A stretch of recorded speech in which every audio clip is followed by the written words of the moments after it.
Mesdames et messieurs, bonsoir. Il est 19h45 sur ITV. C'est parti pour le bulletin d'information. Triste nouvelle pour démarrer ce bulletin d'information. La presse sénégalaise est en deuil. Naté Diop, journaliste à la radio Futur Média, est décédé ce dimanche matin. Elhadji Ndaté, comme l'appelait affectueusement ses confrères, était un professionnel rompu à la tâche, témoigne le directeur de la RFM. Il salue sa mémoire, son parcours et sa carrière au sein de la rédaction centrale ou encore à la tête de l'Association nationale de la presse culturelle du Sénégal. Elhadji Assane Gueye, directeur de la radio Futur Média, est au téléphone de Pape Ibrahima Ndiaye. Ce que je retiens de Elhadji Ndaté Diop, c'est d'abord la générosité dans tout ce qu'il faisait, notamment dans le travail. Quelqu'un qui ne résignait jamais à la tâche, malgré quelques soucis sanitaires depuis un certain temps. Donc, comme je l'ai dit tantôt, un homme généreux et parti, un homme travailleur, un homme très, très fidèle à l'amitié, très fidèle à son travail, à sa profession. Donc voilà, on prie le bon Dieu pour qu'il l'accueille en son paradis. Et nous présentons nos condoléances au groupe Futur Média, au PCA, au directeur général, à tout le personnel, mais surtout à sa famille biologique, sa femme, ses enfants, ses frères et sœurs.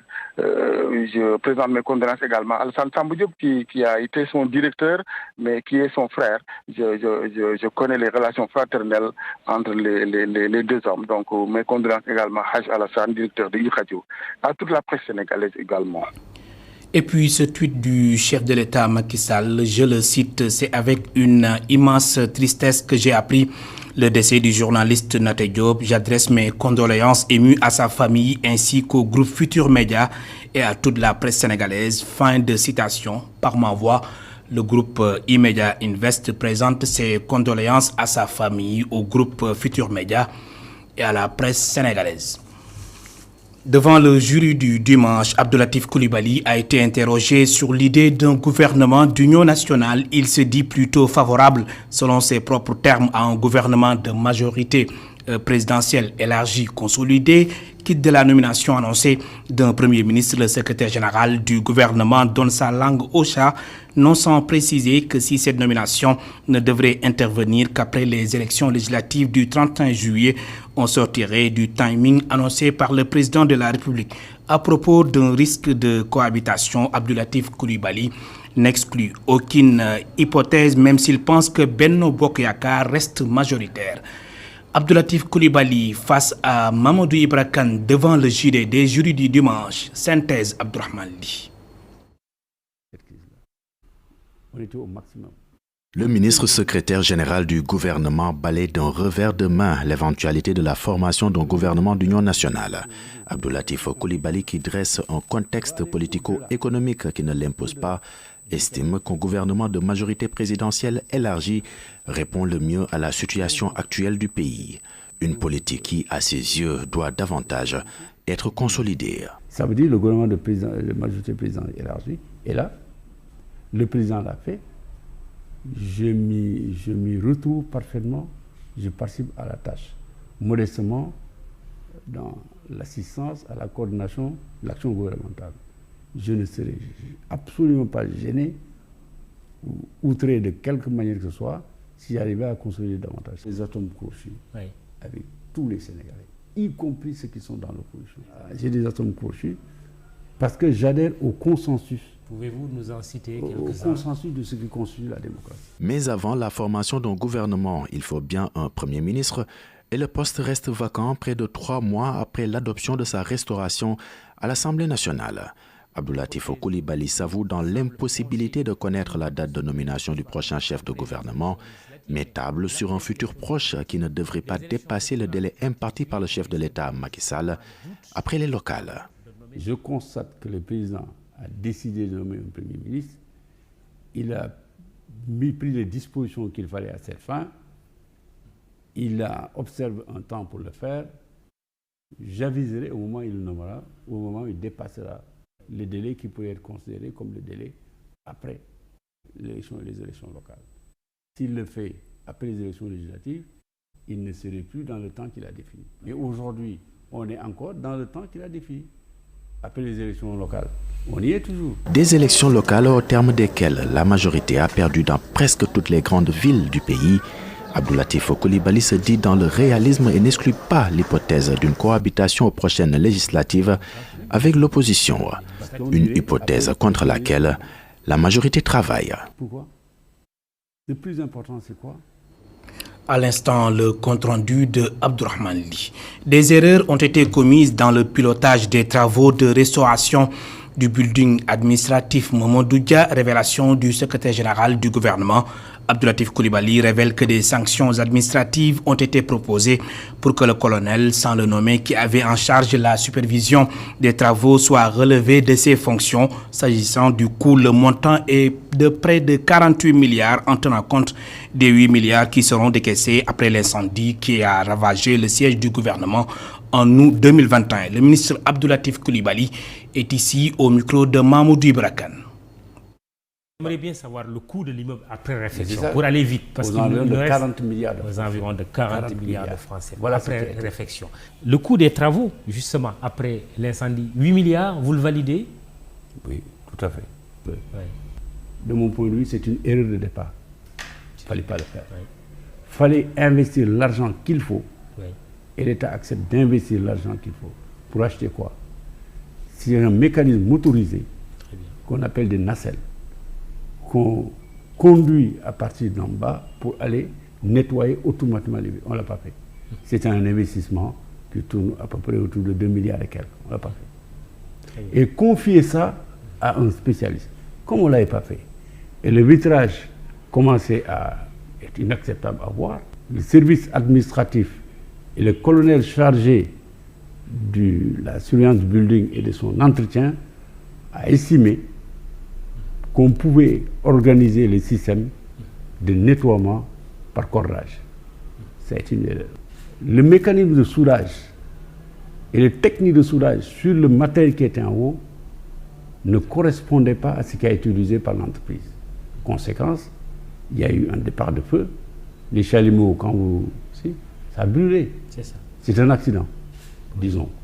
Mais un accident qui était prévisible et évitable. Les gens qui ont opéré ainsi, en ce qui concerne principalement le colonel, il a demandé de décharger de ses fonctions. C'est clair. Oui, vous avez demandé, c'est fait. Oui, ça sera fait. C'est qui ce colonel? L'armée, non, je n'ai pas donné son nom. Vous avez demandé qu'il soit déchargé de ses fonctions. La procédure engagée, c'est l'armée. Oui. On laisse à l'autorité militaire le soin de nous donner un autre colonel. Tout à fait autre chose à présent. À 2 jours de la fin du Dakar 2022, la Brigade nationale des sapeurs-pompiers dresse un bilan satisfaisant. 14 incendies et 4 accidents de la circulation ont été constatés depuis le début de ce grand événement religieux. Aucune perte en vie humaine n'a été notée. Cette année, les sapeurs-pompiers ont mobilisé 397 éléments et 47 véhicules répartis dans les différents coins du Dakar. Écoutons le capitaine Kainak John, chef de la division prévention, prévision et chargé du bureau d'information et relations publiques donc de la Brigade nationale des sapeurs-pompiers. Il est interrogé par nos envoyés spéciaux Ousseynou Sow et Sidigna. Aujourd'hui, nous sommes presque à 2 jours de la fin de l'événement et le bilan que nous pouvons vous donner, c'est qu'à présent nous sommes pratiquement à 14 incendies.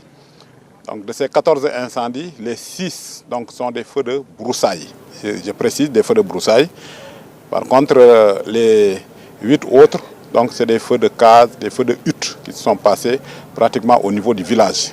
Et pour précision aussi, donc, le lieu de retrait spirituel donc, est distant du village de Médina Gounass d'environ 10 km.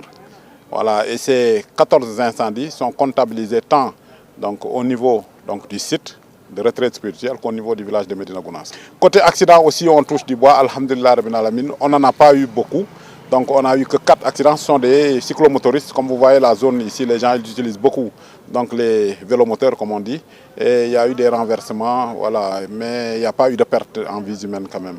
Tout à fait, donc comme je venais de dire tantôt, la Brigade nationale des sapeurs-pompiers a déployé un important dispositif qui est composé de moyens humains et matériels. Donc sur le plan personnel, nous avons 397 gradés de sapeurs répartis comme suit. Donc 9 officiers, parmi lesquels des officiers supérieurs et officiers subalternes, 120 sous-officiers et 368 militaires du rang, à savoir les caporaux-chefs, les caporaux et les soldats. Ce qui est des moyens matériels, donc nous avons mobilisé 47 engins d'intervention, parmi lesquels 13 fourgons pompe-tonnes, 13 ambulances, et parmi ces ambulances, il y a des ambulances de l'USUM, l'unité de secours médical d'urgence. Et aussi, nous avons 5 VIL, nous avons 5 VSR. Les VSR sont les véhicules de secours routiers qui se trouvent pratiquement donc, stationnés au niveau des différents axes, au niveau de Gouloumbou, au niveau de Mandadouane et au niveau de l'entrée de Vélingara. Donc tout ce qui est axe menant vers donc, le lieu d'Idaka donc, ont été prépositionnés des moyens de secours avec aussi des moyens personnels pour donc, diminuer les délais d'intervention. La sécurisation des personnes et de leurs biens, l'engagement citoyen, les solutions de l'islam et de la crise actuelle des valeurs sont les deux thèmes traités à l'occasion de la journée de prière et de grâce organisée par le coordonnateur général des Daïra Mourides de Dakar. Elhadj Samba Diaw revient sur l'importance et la pertinence des thématiques. Je vous propose de l'écouter au micro de Cheikh Sall et Barosso.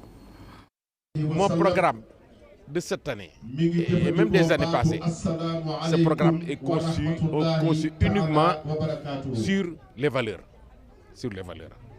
Le premier thème, c'était sur qu'on a traité vraiment avec beaucoup d'aisance.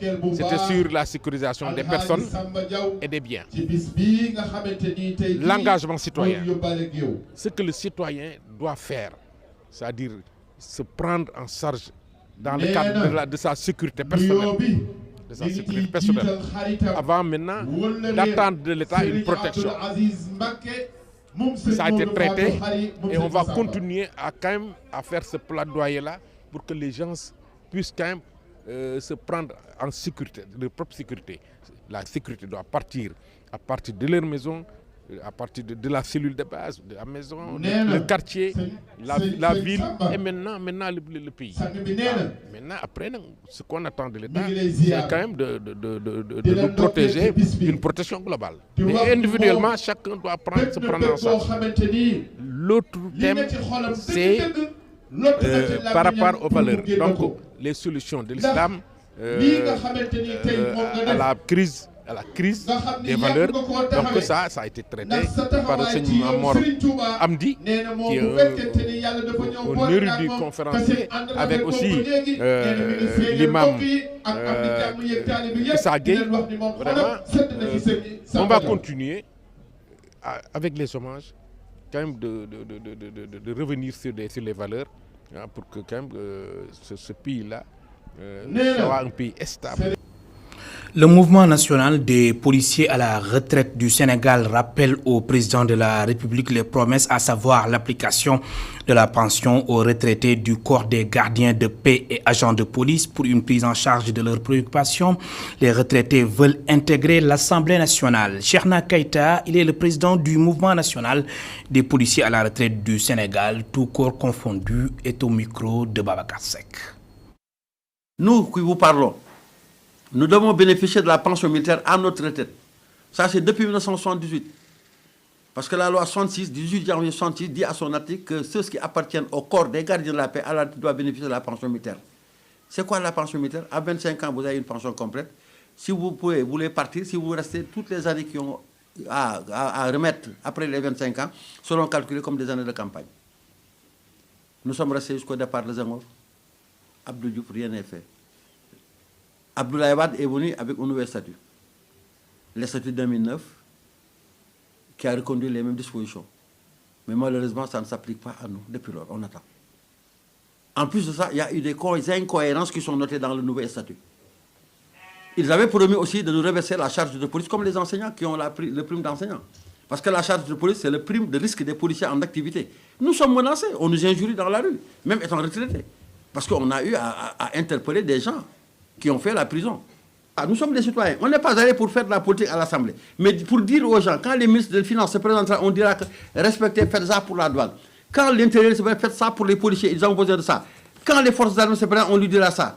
L'environnement, c'est la même chose, ainsi de suite. La sécurité d'hygiène, c'est pour le dire, ainsi de suite. Mais on a besoin d'aller à l'Assemblée et de parler. Voilà, c'est ça. Donc nous n'aimons pas qu'on nous dise que nous sommes une force. La première édition du Forum sur le commerce et l'industrie a pris fin hier. C'est une initiative de l'Association nationale des commerçants et industriels du Sénégal. Lors de leur assemblée générale, les membres de l'ACIS n'ont pas manqué de dénoncer toujours la concurrence déloyale imposée par les puissances étrangères. Compte rendu, Abdouhad Thiam Moussafal.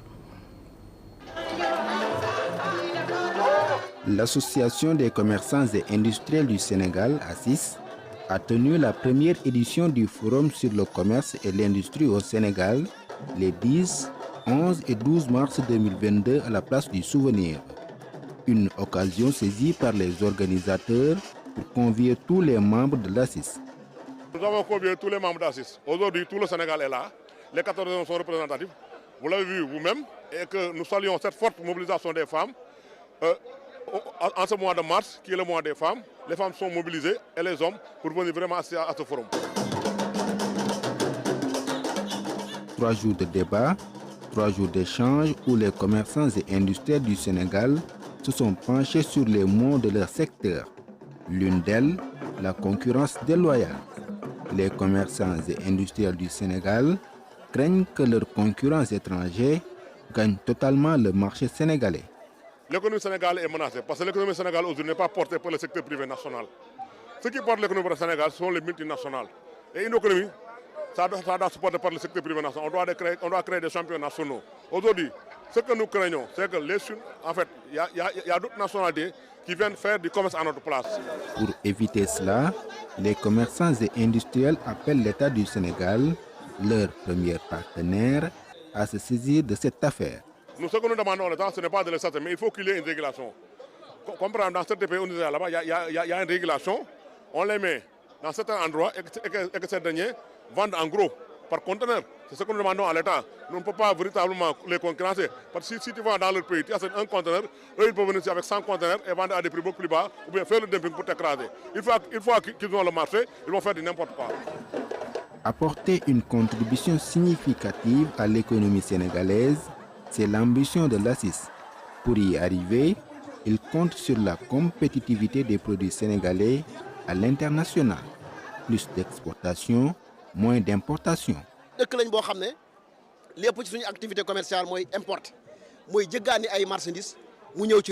La majeure partie de notre activité commerciale est importée.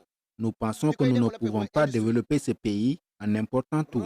Il faudra développer les industries et faire de telle sorte que nos produits puissent concurrencer les produits étrangers. Nous devons promouvoir la main-d'œuvre locale et donner la chance aux Sénégalais.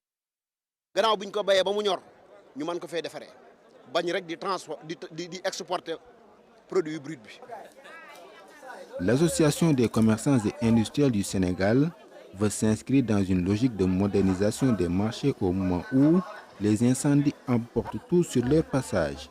La dernière en date, la salle des ventes de Sandaga. Fortune diverse pour les Africains établis en Ukraine. Si le Sénégal, le Nigeria, le Maroc, entre autres, ont pu le plus possible tirer d'affaires leurs ressortissants respectifs, ce n'est pas le cas de certains comme la Mauritanie. Amadou Kane doit son salut à la France. Le professeur de français à l'Institut français d'Ukraine a laissé derrière 37 ans de construction et des années de carrière. C'est le Maroc qui a évacué certains de ses autres compatriotes, sans doute dans le cadre du groupe africain des ambassadeurs à Varsovie. Je vous propose de l'écouter au micro de Khalifa Diakhaté, envoyé spécial de E-Media à Varsovie. J'ai quitté Kiev la semaine passée, il y a une semaine. Oui. Donc vous avez passé une semaine à traverser? Oui, on a fait 2 jours à traverser et ça fait 5 jours que je suis à Varsovie. De Kiev à la frontière, on a fait 2 nuits dans une ville à côté de la frontière parce qu'on ne pouvait pas traverser tout de suite. Il y avait beaucoup de monde à pied, beaucoup de familles, des enfants, des femmes, des vieilles personnes âgées. Donc c'était un peu triste. J'ai laissé derrière mon appartement, voilà, mes amis ukrainiens, étrangers, beaucoup. Parce que j'étais enseignant, j'avais beaucoup de choses. Donc tout ce qu'on peut laisser dans son appartement après tant d'années. Et sortir avec une petite valise et un petit sac, c'est un peu difficile. Mais je compte retourner de toutes les façons. Est-ce que vous avez sollicité le soutien des autorités diplomatiques mauritaniennes? Oui, j'ai sollicité les autorités de Berlin parce que notre ambassade se trouve à Berlin. Donc j'ai sollicité l'ambassade de Mauritanie en France. Ils disent qu'ils ne peuvent rien faire. C'est les Français qui m'ont fait quitter l'Ukraine. Voilà, c'était la dernière note de ce rendez-vous avec l'actualité sur ITV. Mesdames et messieurs, merci de nous avoir suivis. Bonsoir.